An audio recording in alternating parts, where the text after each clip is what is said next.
স্বাগত জানাচ্ছি ডিবিসি খেলার দুনিয়ায়। দেশ বিদেশের খেলাধুলার নানা খবর নিয়ে আপনাদের সাথে আছি মোহাম্মদ নাজিম। আমাদের আলোচনার জন্য স্টুডিওতে আছেন ক্রীড়া সাংবাদিক এম কায়সার। কায়সার ভাই, আপনাকে আবারও স্বাগত জানাচ্ছি।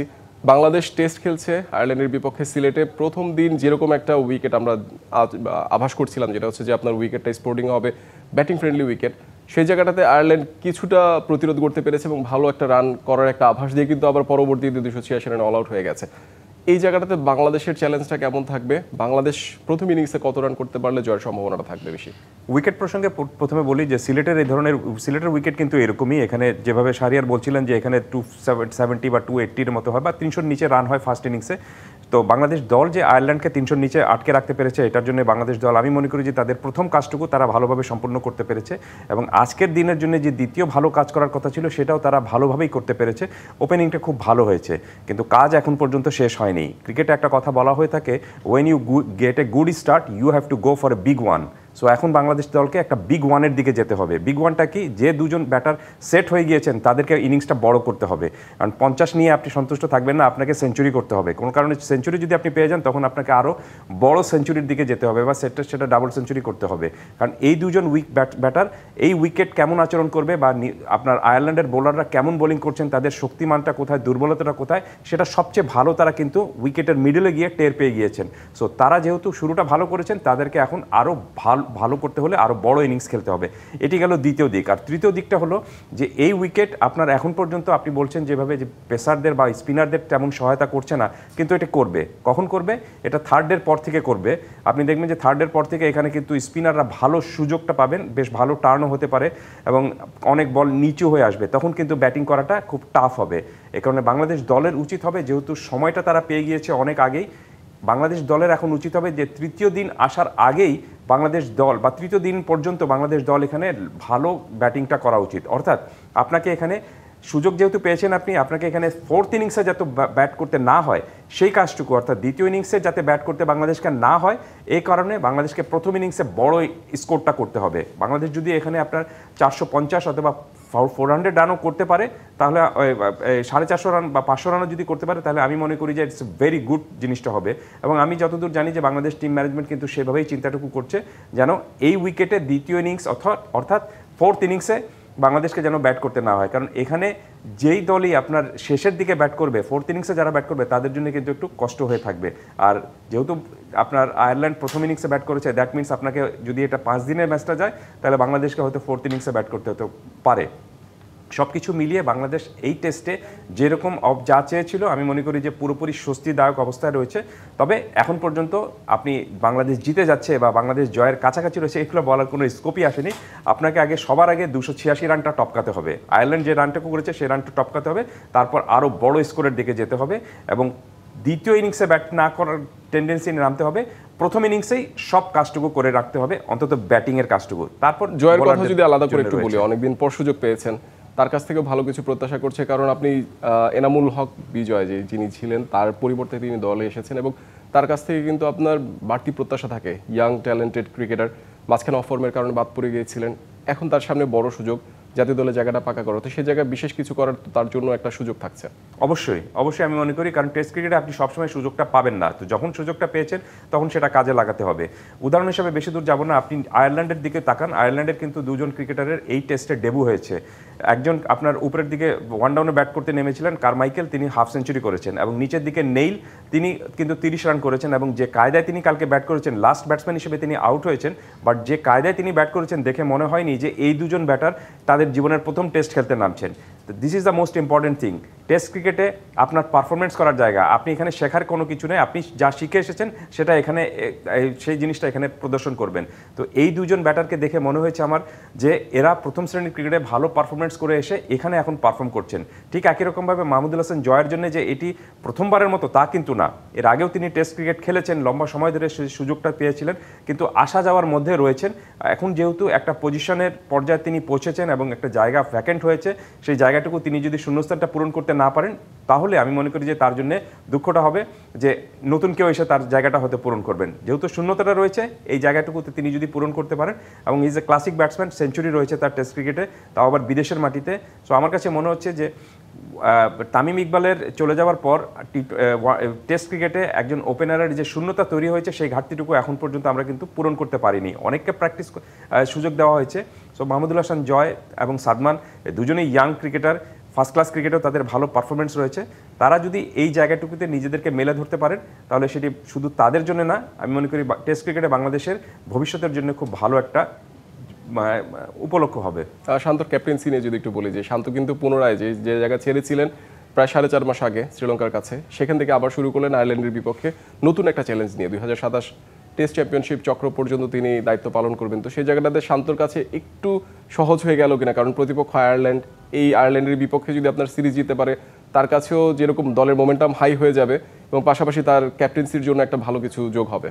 প্রথমে আমি শান্তকে ধন্যবাদ জানাচ্ছি এই কারণে যে ক্যাপ্টেন্সি নিয়ে তিনি এক অর্থে কিন্তু অভিমান করেই ক্যাপ্টেন্সিটা ছেড়ে দিয়েছিলেন। যেহেতু ওয়ানডে ক্যাপ্টেন্সি তার সাথে কথাবার্তা না বলে তার কাছ থেকে এক অর্থে কেড়ে নেওয়া হয়েছিল, এই কারণে তিনি অভিমান করেই টেস্ট ক্যাপ্টেন্সিটাও তিনি ছেড়ে দিয়েছিলেন। কিন্তু এই প্রসঙ্গে আমার একটা আবু তাহেরের একটা কবিতার কথা খুব মনে রয়েছে, আমি এটা সবসময় ইউজ করি। সেটা হলো যে অভিমান করা ভালো, অভিমান থাকা ভালো, অভিমান পুষে রাখা ভালো নয়। সো আমার কাছে মনে হচ্ছে যে শান্ত সেই কাজটুকু তিনি করেছেন। তার কাছ থেকে তিনি যখন ক্যাপ্টেন্সি ছেড়ে দিয়েছিলেন টেস্ট ক্যাপ্টেন্সি, তখন বিকল্প হিসেবে কাউকে ক্রিকেট বোর্ড খুঁজে পায়নি দেখে আবার তার সঙ্গে কিন্তু নেগোসিয়েশনে গিয়েছে ক্রিকেট বোর্ড এবং তাকে অনেক অনুরোধ উপরোধ করেছে। তো তিনি যখন দেখেছেন যে এই ধরনের অনুরোধটা আসছে, তখন তিনি নিশ্চিতভাবে সেই অভিমানটা তার গলে গিয়েছিল এবং সেই অভিমান ভেঙে তিনি এখানে আবার ক্যাপ্টেন্সি করতে নেমেছেন টেস্ট ক্রিকেটে। It's a very good sign. আর আজকের এই ম্যাচে তার ক্যাপ্টেন্সি নিয়ে এখন প্রথম ইনিংসে তিনি এক্সেলেন্ট ক্যাপ্টেন্সি করেছেন, কোনো সন্দেহ নেই। বোলারদেরকে কীভাবে ইউজ করতে হবে সেটাও চমৎকারভাবে দেখিয়েছেন। তারপরেও আপনি ফিল্ডাররা 5টি ক্যাচ ছেড়েছেন। একটা টেস্ট ম্যাচের এক ইনিংসে যখন একজন ফিল্ডার, একটা দলের ফিল্ডার 5টি ক্যাচ ছাড়বেন, তখন সেখানে বোলারদের চেয়ে আমি মনে করি যে ক্যাপ্টেন যিনি পরিচালনায় রয়েছেন পুরো ম্যাচটায়, তার মেজাজটুকু আরেকটু বেশি খারাপ হয়ে যাওয়ার কথা। কিন্তু আমি শান্তকে ধন্যবাদ জানাচ্ছি আরেকটা কারণে, সেটি হলো যে তার মধ্যে একটা কুলনেস এবং কামনেস রয়েছে, যেটি আমি মনে করি যে ক্রিকেট মাঠের ক্যাপ্টেনের জন্য মোস্ট ইম্পর্টেন্ট এবং ভাইটাল একটা গুণ। অনেকে দেখবেন যে যখন এই ধরনের ক্যাচ পড়ে অথবা যখন দল খারাপ করে, তখন মাঠের মধ্যেই এক ধরনের অস্থিরতা দেখাতে শুরু করেন। সো মাঠে যখন আপনি নিজেকে অস্থির করে তুলবেন বা অস্থিরতা দেখাবেন, রাগারাগি করবেন, তখন সেটা আমি মনে করি যে আরও বেশি দলকে কিন্তু ক্ষতিগ্রস্ত করে। শান্তর মধ্যে সেই জিনিসটা নেই। শান্ত খুব কুললি এবং কামনেস নিয়ে পুরো জিনিসটা হ্যান্ডেল করেন এবং যদি কোনো কিছু বলার থাকে, মেজাজ খারাপ করার বিষয় থাকে, সেটা তিনি যেন ড্রেসিং রুমেই করেন এবং সেটাই হওয়া উচিত আমি মনে করি। সেদিক থেকে শান্তর ক্যাপ্টেন্সি আমি মনে করি যে এখানে অনেক বড় একটা গুণ তিনি এটা একটা পেয়েছেন। আমরা যদি একটু পিছনে দেখি যে আপনার এখন পর্যন্ত 84 রানে বিনা উইকেটে, তো সেই জায়গাটাতে বাংলাদেশ কিন্তু ভালোভাবে নেগোশিয়েট করছে এবং সেঞ্চুরি পার্টনারশিপের দিকে কিন্তু এগোচ্ছে। প্রথমেই আপনার শুরুতে সেই জায়গাটাতে আসলে বাংলাদেশ কিন্তু ভালোভাবে স্টার্ট করেছে। ম্যাচের নিয়ন্ত্রণটা কি ধীরে ধীরে বাংলাদেশের পক্ষে আসছে কিনা? কারণ সিলেট টেস্টে আপনার তৃতীয় দিন আপনি যেমনটা বলছিলেন, উইকেটের আচরণ কিছুটা পরিবর্তন হতে পারে, স্পিনারদের একটু আধিপত্য দেখা যেতে পারে। বাংলাদেশের সামনে সবচেয়ে বড় সুযোগ কিনা যে আজকে দ্বিতীয় দিনটাই বাংলাদেশ নিজেদের করে নেয়ার, কিংবা যারা ওপেনিং এখনো পর্যন্ত যারা আছেন তারা সেঞ্চুরি করে তাদের নিজেদের জন্য ভালো কিছু করার সুযোগ থাকছে কিনা? অ্যাবসলিউটলি। তারপরে আপনি বলুন, দেখুন যে 84 রান হয়েছে, এখনও কিন্তু বাংলাদেশ 200 রানে পিছিয়ে রয়েছে। সো টেস্ট ক্রিকেটে আপনি দেখবেন যে ক্ষণে ক্ষণে রং বদলায়। একটা উইকেট পড়লে দেখবেন যে হয়তো অনেকগুলো উইকেট তখন পড়ে গিয়েছে এক ধারাবাহিকভাবে। সেটি যেন না হয়। যেহেতু ভালো একটা শুরু করেছে বাংলাদেশ, আমি টেস্ট ক্রিকেট বা যে কোনো ক্রিকেটে বা যে কোনো বিষয়ে কিন্তু অল্প নিয়ে সন্তুষ্ট থাকতে রাজি নই। আপনি দেখবো যে পুরোটা যদি আপনি হাফ সেঞ্চুরি করেছেন, এখানে already Sadman Hasan half century করেছেন এবং 49 বলে তিনি 50 রান করেছেন। দ্যাট মিনস একেবারে পুরো ওয়ান ডে স্টাইলে তিনি খেলছেন। উইকেট যেটি বললাম যে উইকেট খুব সুন্দর উইকেট ব্যাটিং করার জন্য। আপনি যদি এখানে প্রপার ক্রিকেট খেলেন, প্রপার ব্যাটিংটা করতে পারেন, তাহলে এখানে রান অবশ্যই আসবে। এই কারণে আমার কাছে মনে হচ্ছে যে সুযোগটা বাংলাদেশ দলের এই দুই ওপেনার তৈরি করে দিয়ে গিয়েছেন, এখন বাদ বাকি দলেরও বা যারা ব্যাটার রয়েছেন তাদের কাজটুকু হবে এই ইনিংসটা অনেক বড় করার। এখানে যদি 500+ রান বাংলাদেশ আগামী দুদিনের মধ্যে করতে পারে প্রথম ইনিংসে, তাহলে আপনি দেখবেন যে এই ম্যাচে বাংলাদেশ দলের মানে ব্যাটিংয়ের কাজটুকু খুব সহজ হয়ে যাবে এবং জেতার তখন একটা জেতার কাজটুকু খুব এই সহজ হয়ে যাবে। আর যে কায়দায় এই দুইজন ওপেনার ব্যাটিং করেছেন, তাতে মনে হচ্ছে যে আজকের সারাদিন যদি বাংলাদেশ এখানে দাপুটে ভঙ্গিতে ব্যাট করতে পারে, তাহলে যে গতিতে আয়ারল্যান্ড রান তুলেছিল সেই গতির চেয়ে অনেক কিন্তু এগিয়ে যাবে। আয়ারল্যান্ড রান কিন্তু খুব ভালো গতিতে তোলেনি, 3-এর নিচে তাদের স্কোরটা রয়েছে। বাংলাদেশ যদি এখানে আপনার 4.5 বা 4 করে যদি স্কোরে রান করতে পারে, তাহলে দেখবেন যে আপনি সেই থার্ডের শেষ পর্যন্ত বাংলাদেশকে অপেক্ষা করতে হবে না প্রথম ইনিংস শেষ করার জন্য। ব্যাটিং নিয়ে বলছিলাম আমরা, বোলিংয়ের দিকে যদি একটু নজর দেই, সেটা হচ্ছে যে আপনার স্পিনাররাই কিন্তু দাপট দেখিয়েছেন। আজকে সকালেও কিন্তু আপনার তাইজুল উইকেট নিয়েছেন, গতকালকেও উইকেট নিয়েছিলেন। মিরাজ এবং হাসান মুরাদ তিনজন মিলে আপনার 7 উইকেট নিয়েছেন। তো সেই জায়গাটাতে আসলে বাংলাদেশের স্পিন নির্ভর হয়ে যাচ্ছে কিনা, কারণ আপনার যখন বৈরী কন্ডিশন কিংবা আপনি অ্যাওয়ে কন্ডিশনে যখন খেলতে যাবেন তখন কিন্তু আপনার পেসারদের উপর ভরসা দেখাতে হবে বেশি করে। নাহিদ রানার কথা যদি আলাদা করে একটু বলি, কিছুটা সাদামাটা ছিলেন, উইকেট পেয়েছেন একটি, কিন্তু কিছুটা সাদামাটা ছিলেন। হাসান মাহমুদের কথা যদি আলাদা করে বলা যায়, তো এই পেস ইউনিটটা নিয়ে কি আরেকটু বেশি কাজ করার প্রয়োজন কিনা, কারণ পেসাররা কি আরেকটু বেশি তাদের প্রতি যত্নশীল হওয়া উচিত কিনা? না, বাংলাদেশের উইকেটের কারণে যদি আপনি চিন্তা করেন তাহলে আমি মনে করি যে বাংলাদেশ যে স্টাইলে, যে চিন্তা নিয়ে বা যে স্ট্র্যাটেজি নিয়ে এই আপনার একাদশটা সাজিয়েছে, ইটস এ ভেরি গুড একাদশ, কোনো সন্দেহ নেই। কারণটা হলো যে আপনি কন্ডিশনের সঙ্গে আরেকটা জিনিস আপনাকে মনে রাখতে হবে যে প্রতিপক্ষের দুর্বলতা এবং শক্তিমত্তা কোন জায়গায়। প্রতিপক্ষের দুর্বলতা নিশ্চয়ই কিন্তু স্পিনের এগেনস্টে, এ কারণে বাংলাদেশ 3 জন স্পিনার নিয়ে খেলিয়েছে। এবং দেখবেন যে আপনি হাসান মুরাদকে কেন এখানে ডেবু করানো হয়েছে, আপনি তো নাইম হাসান দল ছিলেন, এর আগের সিরিজে নাইম হাসান খেলেছেন স্পিনার হিসাবে, অফ স্পিনার হিসাবে, তো তাকে কেন নেওয়া হয়নি? তার অন্যতম কারণটা হলো যে আপনি দেখবেন যে আয়ারল্যান্ডের যে ব্যাটিং লাইন আপটা রয়েছে 1 থেকে 8 নম্বর পর্যন্ত ব্যাটিং লাইন আপ যারা ব্যাট করেন তাদের মধ্যে একজন মাত্র আপনার লেফট হ্যান্ডি রয়েছেন, আর বাদবাকি সব কিন্তু রাইট হ্যান্ডার ব্যাটসম্যান। আর এটা একটা সহজ ম্যাচ আপের বিষয় যে রাইট হ্যান্ডার ব্যাটসম্যানদের এগেনস্টে আপনার লেফট আর্ম স্পিনাররা ভালো সবসময় করে থাকেন। এই ম্যাচ আপের জন্যই কিন্তু আপনার বাঁহাতি হাসান মুরাদকে এই ম্যাচে খেলানো হচ্ছে। It's a very good strategy আমি মনে করি। এবং উল্টো দিকে আপনি দেখবেন যে আয়ারল্যান্ড যে দলটা সাজিয়েছে সেখানে কিন্তু তারা 3 জন পেসার এবং 2 জন স্পিনার নিয়েছে, কারণ তারাও জানে যে বাংলাদেশের দুর্বলতা কিন্তু পেস বোলিংয়ের এগেনস্টে। সো এখানে আপনার কন্ডিশনার চিন্তাটা আপনি মাথায় রাখবেন, সেটা ঠিক রয়েছে, কিন্তু সেই সঙ্গে মাথায় রাখতে হবে স্ট্র্যাটেজিটা কী হবে। প্রতিপক্ষকে আপনি গুটিয়ে দেওয়ার জন্য আপনার শক্তিটা কোন জায়গায় এবং প্রতিপক্ষের দুর্বলতাটা কোন জায়গায়, এই দুটো ম্যাচ ছোট করে যদি জানতে চাই, যেটা হচ্ছে যে হাসান মুরাদের কথা বলছিলেন, অভিষেক টেস্ট খেলেছেন, অভিষেক টেস্টে আসলে একটু বাড়তি চাপ থাকে, পারফরমেন্স করার একটা যে আলাদা একটা তাড়না থাকে, তো সেই জায়গাটাতে আসলে হাসান মুরাদ কতটুকু সফল হলেন? আমি তো তাকে ভালোই দেখেছি, তিনি যে কায়দায় বোলিং করেছেন পুরোটা জুড়ে। আপনি গতকালকের এই পারফরমেন্সের কথাই বলি, তাকে প্রথম দিনে 47 রানে 2 উইকেট তিনি পেয়েছেন। খুব আহামরি কোনো পারফরমেন্স না, কিন্তু তারপরেও তিনি যখন জীবনের প্রথম টেস্ট খেলতে নেমেছেন, আমি মনে করি যে এটা আপনার খুবই ভালো এবং মানে গুড পারফরমেন্স এক অর্থে যদি আমাকে অ্যানালাইসিস করতে বলেন।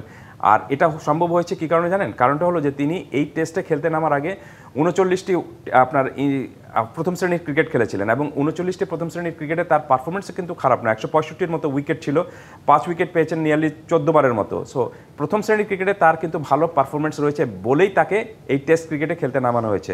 যদিও বাংলাদেশের প্রথম শ্রেণীর ক্রিকেটের মানের বিষয়ে অনেক ধরনের একটা প্রশ্ন রয়েছে, কিন্তু তারপরেও এটাতে এক্সপিরিয়েন্স এক অর্থে, সেই এক্সপিরিয়েন্সটা তার কিন্তু রয়েছিল বলেই আর তিনি টেস্ট ক্রিকেটে এখানে আমরা আরো আলোচনা করব, টেনশনে মনে হয় বিরতি নিয়ে ফিরছি। শিওর। দর্শক, কিছু সংবাদের বিশ্লেষণে আমাদের সাথে ছিলেন কায়সার আহমেদ। আমরা এখন একটা বিরতি নিচ্ছি, সাথে থাকুন। আবারও স্বাগত খেলার দুনিয়া। দর্শক, আমাদের সাথে আলোচনা করতে স্টুডিওতে উপস্থিত আছেন কায়সার। আপনার কাছে যেমনটা আমরা ক্রিকেট নিয়ে অনেক কিছু জেনেছিলাম বিরতিতে যাওয়ার আগে, এবং পাশাপাশি যখন আমরা এসেছি এবং ফুটবল নিয়ে একটু আলোচনা করব, যেটা হচ্ছে যে ফুটবলে এখন বাংলাদেশ নেপালের সাথে খেলবে একটা প্রীতি ম্যাচ, এবং পরবর্তীতে ভারতের সাথে একটা এশিয়ান কাপ বাছাই পর্বের ম্যাচ খেলবে। সেই জায়গাটাতে আসলে বাংলাদেশ ফুটবল দলের দিকে অনেকটাই আলো চলে যাচ্ছে, বিশেষ করে যদি বলি হামজা এবং সমিতের কারণে। তো সেই জায়গাটাতে আসলে বাংলাদেশ ফুটবল দলের জন্য কতটা বেশি প্রত্যাশা কাজ করছে, বাংলাদেশ দল এখন কেমন করতে পারে? প্রথমে বলি যে হামজা এবং আরও কয়েকজন বিদেশি খেলোয়াড় বাংলাদেশ দলে, বিদেশি তো না, তারা বাংলাদেশি বংশোদ্ভূত বা তারা অন্য দেশে এখন রয়েছেন, কিন্তু এখন তারা বাংলাদেশের পাসপোর্টে ইউজ করছেন এবং তারা বাংলাদেশের হয়ে খেলছেন সব কিছু নিয়ম মেনে। তারা আসার পর থেকে বাংলাদেশ ফুটবলের আমি মনে করি যে এক ধরনের কিন্তু রংটাই বদলে গিয়েছে, সেটা মাঠে এবং মাঠের বাইরে সব ক্ষেত্রে। মাঠের বাইরে কিভাবে? মাঠের বাইরে দেখবেন যে আপনি প্রচুর ব্র্যান্ড তাদেরকে নিয়ে, বিখ্যাত যে ব্র্যান্ড কোম্পানি যেগুলো রয়েছে তারা তাদেরকে নিয়ে আপনার স্পন্সরশিপের জন্য আগ্রহ প্রকাশ করেছেন এবং উঠে আসছে। সো বাংলাদেশ ফুটবলে একটা কথা আমাদের প্রায় সময় শুনতে হতো যে আপনি এখানে বোধহয় মনিটারি কোনো সমস্যা রয়েছে বা এখানে স্পন্সরশিপ নেই। সেই স্পন্সরশিপটা অন্তত এই ফুটবলারদের জন্য বাংলাদেশ ফুটবল ফেডারেশন পাচ্ছে বেশ ভালোভাবে। সেটা কাজে লাগাতে হবে লং টার্মের জন্য, নট শর্ট টার্মের জন্য। আর একটা বিষয় সেটি হলো যে আপনি কখনোই একটা জাতীয় দলকে নিয়ে শুধু চিন্তা করলে আপনার হবে না, আপনাকে চিন্তা আরও দূরের চিন্তাটুকু করতে হবে যে এই 2 বছর পরে এই দলটার অবস্থান কেমন হবে, 4 বছর পরে আমরা কোথায় যেতে চাই, সেরকম একটা লম্বা প্ল্যানিং যদি আপনি করেন এবং আপনার যদি তৃণমূলের ফুটবলার সেরকমভাবে থাকে জায়গা পূরণ করতে পারে, যারা আপনি ন্যাশনাল টিমে এখন যারা খেলছেন তারা হয়তো 4 বছর বা 3 বছর পর খেলবেন না, তো তাদের জায়গাটা কারা পূরণ করবেন, সেই ভ্যাকুমটা যেন তৈরি না হয়, সেই ভ্যাকুমটা তৈরি হলে সেটা যেন ভালোভাবে পূরণ করা যেতে পারে, এইসব দূরবর্তী চিন্তাগুলোও কিন্তু ফুটবল ফেডারেশনকে করতে হবে। এবং আমি যতদূর জানি ফুটবল ফেডারেশন সেই চিন্তাটুকু করছে এবং সব কিছু মিলে কিন্তু আপনার ফুটবলের চেহারাটা কিছুটা হলেও আগে যেরকমভাবে এক ধরনের কিন্তু আপনার যেভাবে আপনি বললেন যে হাইলাইটেড ছিল না বা আলো ছিল না, অন্ধকারে ছিল, এখন আলো চলে এসেছে এবং ভালো পারফরমেন্সও করছে। সো এই পারফরমেন্সের গ্রাফটা আরও উঁচুতে করতে হবে।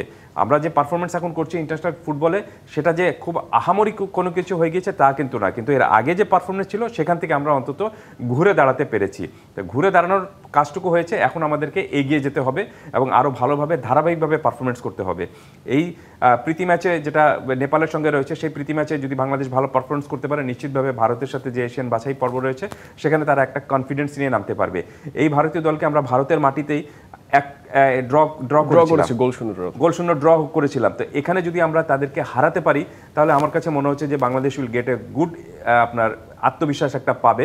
যদিও এই ফলাফল আপনার এশিয়ান বাছাই পর্বে বড় কোনো ধরনের পরিবর্তন আনবে না, কারণ এশিয়ান বাছাই পর্বের এই 2 দলের জন্য ভারত এবং বাংলাদেশ 2 দলের জন্যই কিন্তু শেষ হয়ে গেছে, এখন শুধুমাত্র একটা পজিশনগত লড়াইয়ের জন্যই তারা খেলছে। তার প্রতিবেশী দেশ বাংলাদেশ কিন্তু এই জায়গাটাতে একটু বেশি হয়তো বা স্পর্শকাতর থাকে, কারণ হচ্ছে যে বাংলাদেশ ইন্ডিয়া একটা রাইভালরি থাকে, বেশ কিছুদিন ধরে এরকম চলছে। ভারত দলে কিন্তু আপনার একটা প্রতিপক্ষ বলতে গেলে আপনার একটা অস্ট্রেলিয়া প্রবাসী একটা ফুটবলার কিন্তু যোগ দিয়েছে ভারত দলে। সেই জায়গাটাতে আসলে চ্যালেঞ্জটা কেমন থাকছে, কারণ হামজা শমীতও খেলবেন, পাশাপাশি নতুন একজন এসেছেন কিউবা মিচেল, তিনিও বাংলাদেশের হয়ে খেলার এক সুযোগের অপেক্ষায় আছেন, তো সেই জায়গাটা আসলে ব্যাটেলটা কেমন হবে? না, সেক্ষেত্রে আমি তো মনে করি যে বাংলাদেশকে মানে ভারত অনুসরণ করছে। বাংলাদেশ যেরকমভাবে আপনার বিদেশি বংশোদ্ভূত খেলোয়াড়দেরকে তাদের দলে ইনজেক্ট করেছে, ঠিক একই রকমভাবে ভারতও সেই চেষ্টাটুকু করছে তাদের ফুটবলটাকে এগিয়ে নিয়ে যাওয়ার জন্য। তারপর আমি মনে করি যে সে শুধুমাত্র একজন দুজনকে কেন্দ্র করতে না, আপনি পুরো দলটাকে কেন্দ্র করেই বা আপনি চিন্তা করেই আপনাকে আপনার যে প্ল্যানিংটা থাকে সেই প্ল্যানিংটা সাজাতে হবে। সো আমার কাছে মনে হচ্ছে যে এই ম্যাচে অবশ্যই বাংলাদেশ ফেভারিট হিসেবে নামবে এবং বাংলাদেশের সাম্প্রতিক যে ইন্টারন্যাশনাল ফুটবলে যে পারফরমেন্স, যেটি বললাম যে আমরা আহামরি কোনো পারফরমেন্স করে নিই বা সব ম্যাচ জিতে এসেছি তা না, কিন্তু যে ম্যাচ আমরা হেরেছি সেই ম্যাচেও কিন্তু আমরা কম্পিটিটিভ ফুটবল খেলেছি। This is the most important thing, যে আপনি সব ম্যাচ জিতবেন না, কিন্তু আপনাকে কম্পিটিটিভ হতে হবে। প্রতিদ্বন্দ্বিতামূলক ফুটবল যদি আপনি খেলতে পারেন তাহলে দেখবেন যে আপনি হারলেও সেখানে কিন্তু এক ধরনের কষ্টটুকু থাকে না, যে ইয়েস আমরা লড়েছি, আমরা ভালো খেলেছি। কিন্তু আপনি যদি একতরফাভাবে হারতে থাকেন তখন সেখানে দেখবেন যে এক ধরনের কিন্তু উত্তাপটুকু হারিয়ে যায় বা আপনি ভালো করার আগ্রহটুকু হারিয়ে যায়। এই ভালো করার আগ্রহটুকু কিভাবে এসেছে, যে বাংলাদেশ ভালো খেলছে, এই ভালোটা আরও ভালো করতে হবে। এই কারণে এই ফুটবলটাকে এখন যেটা নেতিয়ে পড়েছিল ফুটবল, সেই ফুটবলটা কিন্তু আমি বলবো যে নবজাগরিত হয়েছে এবং এই জাগরণটা ধরে রাখতে হবে। সো 18 তারিখে বাংলাদেশের সাথে যে ভারতের যে ম্যাচটা রয়েছে আমাদের এখানে জাতীয় স্টেডিয়ামে যে ম্যাচটি হবে, সেই ম্যাচে নিঃসন্দেহ বাংলাদেশ দল, আপনি সার্বিক পরিস্থিতি যদি মেলান সেখানে বাংলাদেশ দল ফেভারিট হিসাবে রয়েছে এবং গ্যালারির সমর্থন তো অবশ্যই পাবে। এই ম্যাচ আমি অন্তত মনে করি বাংলাদেশের জেতা উচিত। ফেভারিটের কথা বলছেন, সেই জায়গাটাতে কিন্তু আপনার হামজা এবং সমিতির উপর বাড়তি প্রত্যাশার চাপ থাকবে, তারা কতটুকু ডেলিভার করতে পারবে, কারণ হোম অ্যাডভান্টেজ তাদের পক্ষে থাকবে। সবকিছু মিলে একটা অন্যরকম একটা মাহেন্দ্র খনের কিন্তু অপেক্ষায় আছে বাংলাদেশ ফুটবল প্রেমীরা। না দেখুন, আপনি যখন ইন্টারন্যাশনাল কোনো খেলা খেলতে নামবেন, সেটা ক্রিকেট হোক, ফুটবল হোক বা যে কোনো ম্যাচই হোক, প্রেশার সেখানে থাকবে। The name of the game is pressure. Pressure আপনাকে থাকবে, সেই প্রেশারটা আপনি কত ভালোভাবে কপ করতে পারছেন সেটা মেনে নিয়ে সেটা যদি আপনি করতে পারেন তাহলে আপনি কিন্তু ভালো ফুটবল খেলতে পারবেন বা ভালো গেম খেলতে পারবেন যে কোনো ক্ষেত্রে।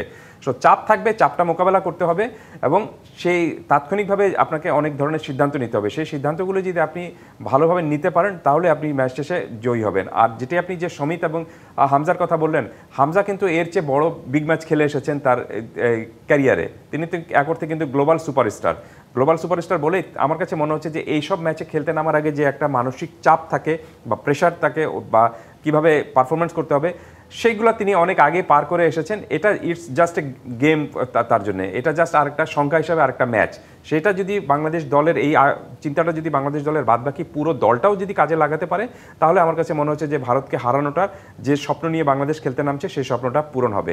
আরেকটা বিষয় একটু যোগ করি, সেটি হলো যে শুধুমাত্র সমিত সোম এবং হামজা এই দুজনের উপর নির্ভর করলে কিন্তু চলবে না। ফুটবল কিন্তু টিম গেম, এরা আপনাকে সাপোর্ট দিবেন, কিন্তু বাদবাকি যারা রয়েছে তাদেরকেও খেলতে হবে। সো এই বিষয়টা বাংলাদেশ দলকে মনে করতে হবে। একজন দুজনের উপর নির্ভর করে যদি আপনি ইন্টারন্যাশনাল ফুটবলে বা ক্রিকেটে খেলতে নামেন, আপনি ধারাবাহিকভাবে কিন্তু ভালো পারফরমেন্স করতে পারবেন না। সো এই দুজন বাংলাদেশ দলের শক্তিটা বৃদ্ধি করেছেন, বাংলাদেশ দলের বাকি যারা রয়েছেন তাদেরকেও শক্তিমান হয়েই কিন্তু নামতে হবে। একটা ভিন্ন প্রসঙ্গ নিয়ে যদি একটু বলি, যেটা হচ্ছে যে বিসিবি পরিচালক আসিফ আকবর তিনি কিন্তু একটা মন্তব্য করেছেন, আপনিও সেটা নিয়ে অবগত নিশ্চয়ই। বাফুফে যে এরকম হচ্ছে যে আপনার বিভিন্ন জেলা পর্যায়ে যে মাঠ দখলের একটা বিষয় আসছে, যে ফুটবলের কারণে ক্রিকেটটা পিছিয়ে যাচ্ছে জেলা পর্যায়ে, তো সেই জায়গাটাতে আসলে তার মন্তব্যটা কেমন ভাবে নিচ্ছেন? এবং পাশাপাশি বাফুফে একটা চিঠিও কিন্তু দিয়েছে বিসিবির কাছে যে তার কুরুচিপূর্ণ বক্তব্য, সেটার জন্য তাকে ক্ষমা প্রার্থনা করতে বলেছেন। আমার প্রথম প্রশ্নটা হলো যে আপনি এই যে বাংলাদেশের 64টা জেলার মধ্যে কয়টা জেলায় আপনি ফুটবলের কারণে ক্রিকেট হচ্ছে না সেটার স্পেসিফিক একটা ব্যাখ্যা তিনি যদি দিতে পারতেন তাহলে খুব ভালো হতো। তিনি যেখানে গিয়েছেন সেখান থেকে হয়তো 2-1টা জেলায় এই জিনিসটা দেখেছেন, এবং আমি যতদূর জানি যে ফুটবল কিন্তু আপনি 4টা জেলায় শুধুমাত্র কম্পিটিটিভ ফুটবল হয় বা লিগ যেগুলোতে হয়, বাদবাকিগুলোতে কিন্তু বাকি 60টা জেলা রয়েছে, সেখানে ক্রিকেট তো হতেই পারে। আর এটা আমার কাছে মনে হচ্ছে যে এটা ক্রিকেটের 1 নম্বর সমস্যা না, এটা ক্রিকেটের অনেক দূরবর্তী একটা সমস্যা, এবং এই দূরবর্তী সমস্যা নিয়ে আপনি যে 1 নম্বর সমস্যা রয়েছে সেই সমস্যার সমাধান করতে পারবেন না। মোস্ট প্রবলি তিনি একটা যে কয়েকটা জেলায় গিয়েছিলেন সাম্প্রতিক সময় পরিদর্শনে, সেখানে হয়তো কয়েকটা জেলায় এই ধরনের সমস্যা দেখেছিলেন বলেই তার কাছে আরও অনেক জেলা ক্রিকেট সংগঠক যারা রয়েছেন তারা একটা অভিযোগ করেছিলেন বলে তিনি জাস্ট শুধু এটা একটা এই তথ্যটা জানিয়েছেন বা এই জিনিসটা বলেছেন। কিন্তু সেটা বলার জন্য আমি মনে করি যে সুন্দর একটা পরিবেশ থাকতে হবে বা সুন্দরভাবে একটা বর্ণনা যদি তিনি করতে পারতেন তাহলে দেখতেন যে এটা খুবই সম্প্রীতি এবং সৌহার্দ্যের ভিত্তিতে পুরো জিনিসটা আলোচনা হতে পারতো। এর আগে আমরা দেখেছি না যে ফুটবল যে মাঠে হচ্ছে ক্রিকেট সেখানে হয়েছে, ফুটবলের যখন সময় হয়েছে তখন ফুটবল ছেড়ে দিয়েছে, ক্রিকেট হয়েছে, ক্রিকেটের যখন সময় হয়েছে তখন ফুটবল ছেড়ে দিয়েছে। সব কিছু মিলে আমার কাছে মনে হয়েছে যে আপনি যখনই একটা মাঠ 2 পক্ষ বা 3 পক্ষ ব্যবহার করবে তখন সেখানে একটা ভালোবাসা কেন্দ্রিক বা সৌহার্দ্যের একটা রেসিপ্রোকাল একটা বিষয় থাকা উচিত ছিল। সেখানে আপনি ঝগড়াঝাটি বা আপনি এমন কোনো মন্তব্য করা উচিত না যাতে আপনি দুপক্ষের মধ্যে এক ধরনের রেষারেষি তৈরি হয়। কারণ দিন শেষে স্পোর্টস যে কোনো খেলায় হোক না কেন, সেখানে একটা কথা কিন্তু মনে রাখতে হবে আপনাকে, যে স্পোর্টস যে জিনিসটা শেখায় সেটা হলো যে স্পোর্টসম্যান স্পিরিট। হ্যাঁ, সেই স্পিরিট নিয়ে যদি আপনি ক্রীড়া সংগঠকরাও সামনে আসতে পারেন তাহলে আপনি দেখবেন যে দিন শেষে এই স্পোর্টসের যে কারণে আমরা খেলা আনন্দর জন্য মাঠে তো যাই এবং খেলিও তাই, সো সেই আনন্দটা যেন সব ক্ষেত্রে ছড়িয়ে পড়ে সেই চিন্তাটুকু করতে হবে কিন্তু সংগঠকদের। জি, আপনাকে ধন্যবাদ জানাতে হচ্ছে। আপনি আপনাদের সাথে যুক্ত ছিলেন ক্রীড়া সাংবাদিক ও বিশ্লেষক এম এম কায়সার। জি, ধন্যবাদ জানাচ্ছি আপনাকে।